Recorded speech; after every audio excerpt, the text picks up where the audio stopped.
Hi everyone, today we are reviewing the official Beetlejuice colouring book from Alan Robert. You'll all have heard of Alan before, especially if you've been following my channel because I'm a massive fan of his.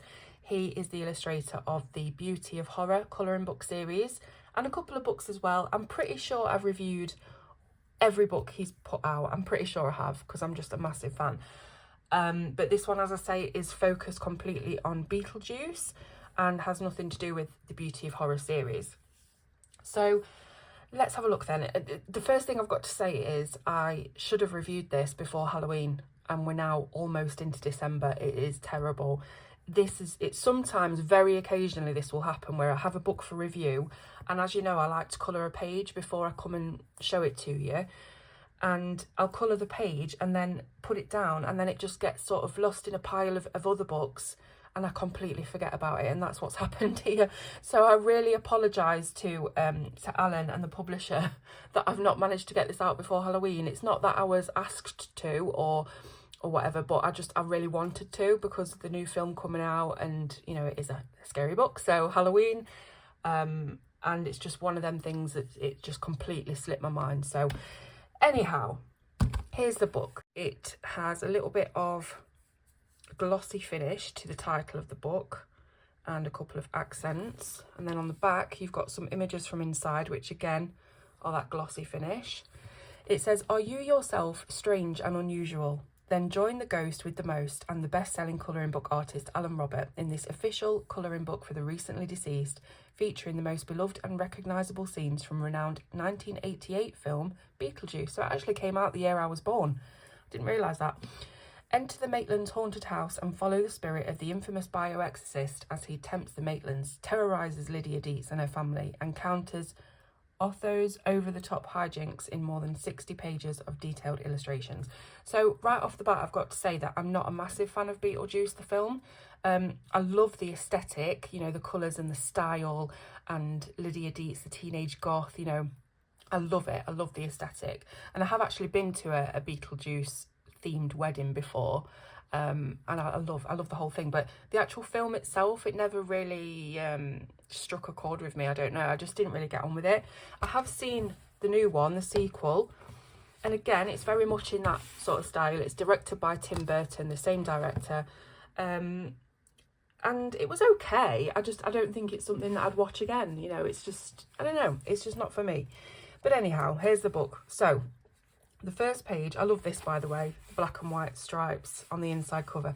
The first page is the title page, and you've got a handbook for the recently deceased to colour there on the first page. And then we're straight into the illustrations. So we have got the house. It's a gorgeous house as well. It really gives off that gothic vibe, and that's the thing that I do love about Beetlejuice, is the whole gothic vibe. But as I say, I've only seen the film probably twice, so there might be things in this book that I'm unsure of, you know, the scenes and things. So just bear with me. If you're a massive Beetlejuice fan, you're probably going to be screaming at me right now. But anyway, okay, so this is, I guess, who played the character? It was Gina Davis, and was it Alec Baldwin, I think, who played the characters? I can't remember what they're called. They are the Maitlands, aren't they? But I can't remember what they're called. So her fingers are on fire. I can't remember this scene.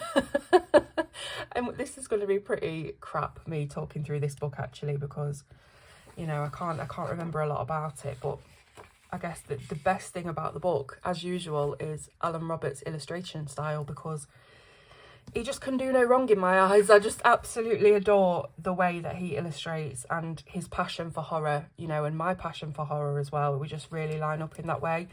And I love his illustrations. So we've got a couple here that are next to what look like those things that you bash down and it goes up and ding. How absolutely terrible am I for not knowing all of this? Okay, so we've got a garage with a car that's gone through the side and a little dog looking on. Maybe I should have watched the film before I started to do this review, rewatched it, I guess. But I guess we'll just talk about the actual colouring style, the illustrative style and the colouring book, because that's what we're here for, really. So Beetlejuice, the film and the style, is kind of renowned for stripes, black and white stripes, purple and green, you know, that kind of that kind of colour palette. So you'll find a lot of stripes throughout this book, and that is obviously really indicative of it being a Beetlejuice colouring book. Stripes are really heavily used, and it's just a lot of detail. There is a lot of detail in this book. So I guess this, oh, was it Barbara? I think her name's Barbara, right? Something's just come back to me. Did I read that on the back? No, maybe it's not Barbara, I don't know. Anyhow, so, oh gosh, look, so she's got her eyes literally falling out of her skull, and I don't know, are these the people that come and see the house or come and sell the house? Awful, awful. I should have a slap on the hand for this, because I'm supposed to be a horror fan. I'm just not a Beetlejuice fan. Okay, so here's the graveyard. Now, in Beetlejuice, this is one thing I do remember, is that they have a miniature village or town. And that's why this hand looks so big coming down. You'll know all this. Everyone's seen flipping Beetlejuice. Everyone knows. But this is the miniature village that they've got going on. And here's the little graveyard. And that's how they contact Beetlejuice. He comes up out of this little village. So, oh wow, so this illustration, it really looks like Gina Davis. Like, that is so cool. And oh, she's holding her husband's head, but look at all the detail that's in the background. Like, literally, I think on every page you will find stripes, so it's just so in keeping. This is one of my favorite images. Look at Lydia with the veil, and she's eating the noodles. Are these noodles? They look like they've got little worms and stuff in. Again, it could be a relevant reference to the film. This is where they come out of the door and they're in a whole different world. And I think it's all sand, and then you get the sand worms, right? Things are coming back to me as I'm going through. So here they are looking through. This looks like a tree. Is this a tree? They're looking through the portal of a tree. Then we've got the leaflet for Beetlejuice. So they actually spell it Betelgeuse. Is death a problem, not a solution? Unhappy with eternity, having difficulty adjusting, speak my name 3 times. So this is what they do. This is how they bring Beetlejuice out of the little miniature village. Here's the sandworm. Really, really creepy. And then here is when they go into sort of Beetlejuice's world, the world of the undead, the recently deceased. And you can see all the different characters. It's so funny. I do remember this guy. I mean, he's quite iconic. This shrunken head guy. This one smoking. Yeah, I do remember a lot of this. I think I was probably more interested in the more macabre and grotesque bits of Beetlejuice, so I remember them more. Because, you know, even as a young child, I was pretty hardcore with horror. So here they are. It looks like they're going, oh, it's through the brick wall, right? That's how they get there. That's how they get to the place where they were all sat. The bricks kind of move to the side and they go through. And then here's the picture of themselves where you can't see them. That is a really good colouring page, actually, with the whole ghost not having the feet, and yeah, it's really cool. And then here lies Beetlejuice. So this is where they go and find him, at the graveyard, the cemetery. There's Lydia and there's the house, and you can see the couple just peeping out the window. That's really sweet. She's here with her camera taking photos. I remember she does that in the film. And oh gosh, this guy looks horrific. He looks like he's been flayed or something, hanging up by. Oh, hang on a minute. Do they come and bring like notifications? They're all like hung up like costumes, and they're like, they bring the mail or something. Oh gosh, this is awful. This is the worst film book review that I've ever done. Because normally I'm so like on it with the horror films, and this one I don't know. This looks like a proper zombie corpse kind of guy.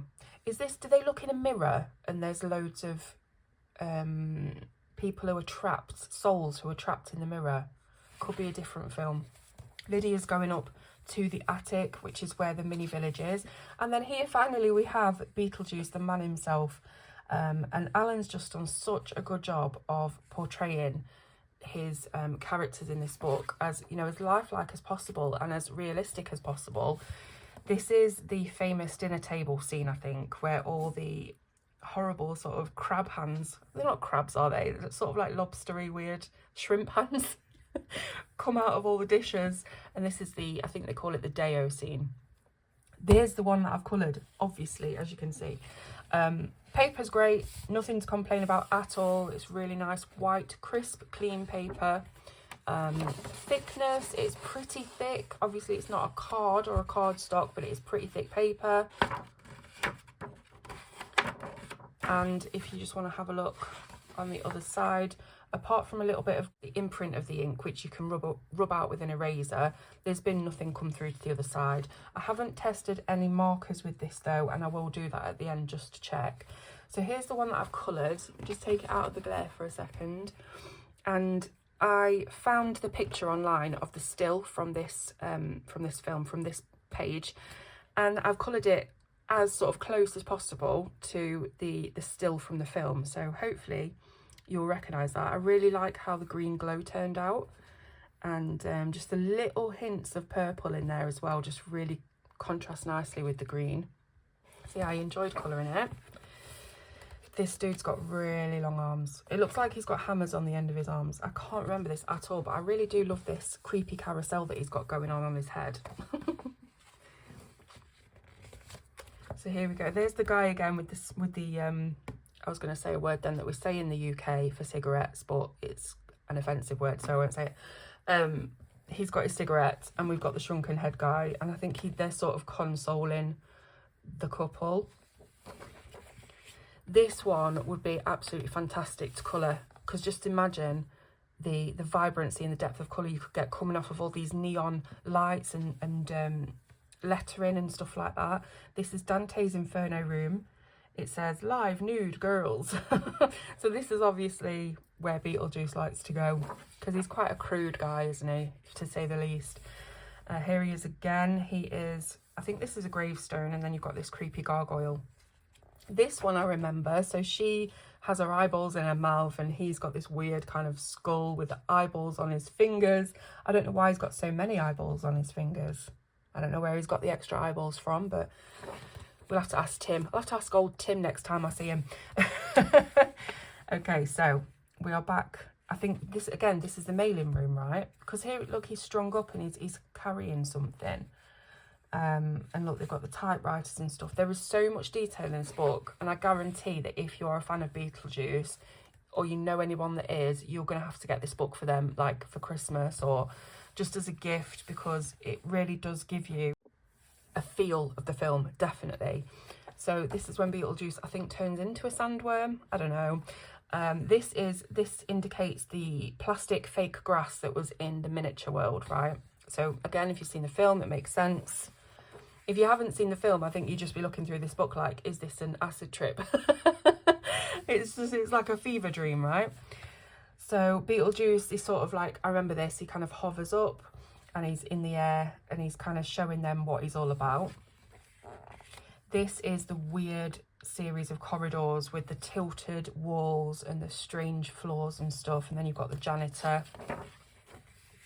And here's what they look like as a properly rotten, sort of horrible kind of corpse-like couple. And here's Beetlejuice. Again, Alan's just done such a good job in portraying the characters as close to life as possible. And he's got his, looks like he's got a dressing gown or a smoking jacket or something on there.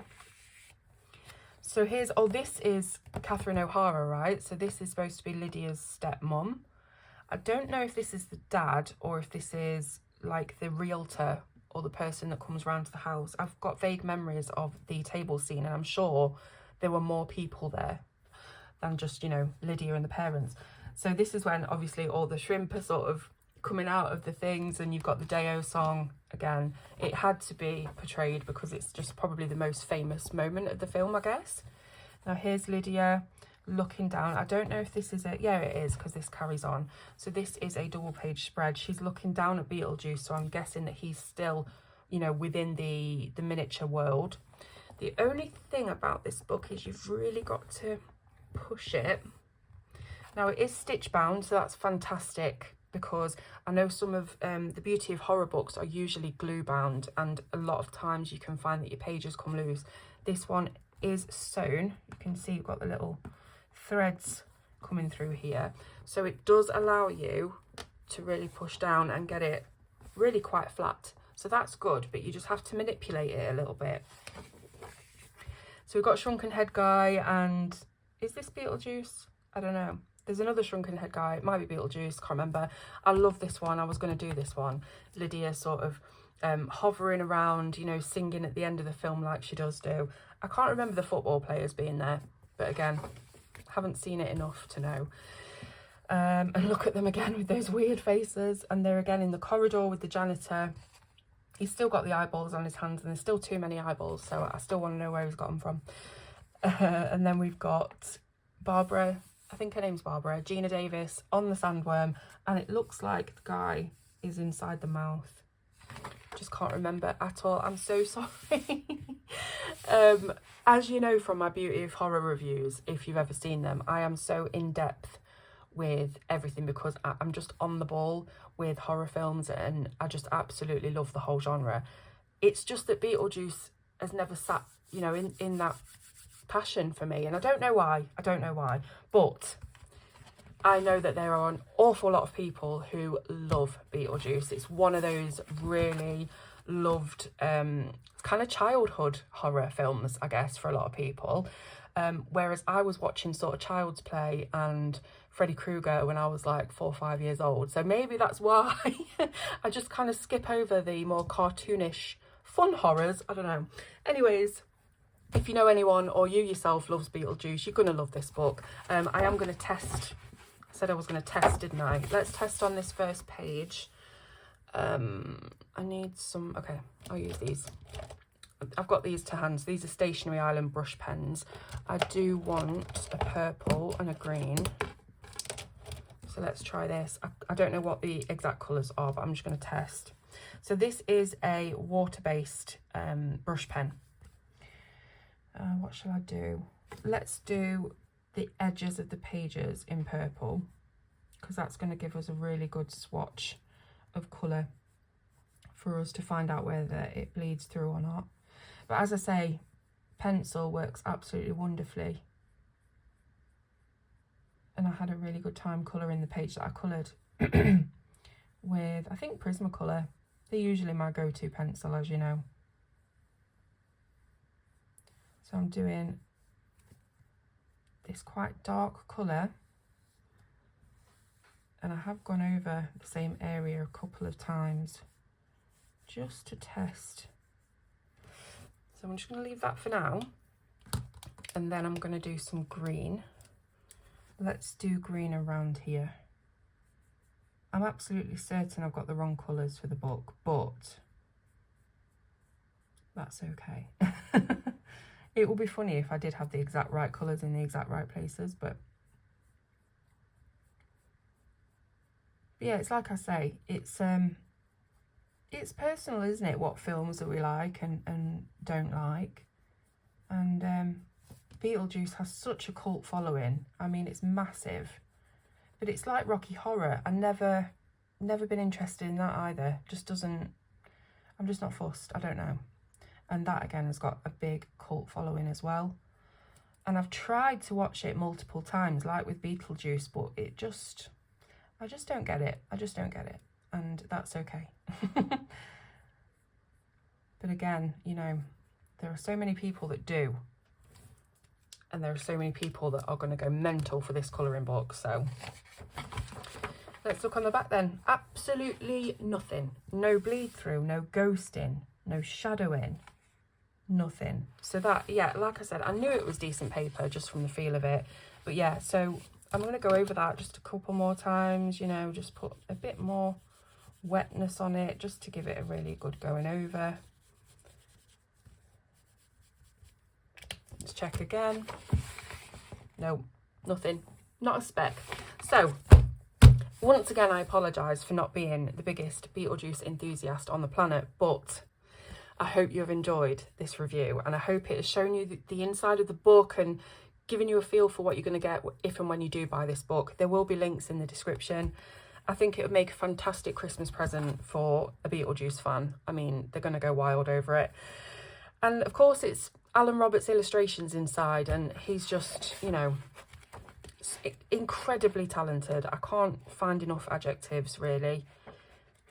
His illustration is just second to none. So yeah, anyone that you buy this for is going to absolutely love it. So hope you've enjoyed it, link in the description, and I will see you soon on Colour with Claire.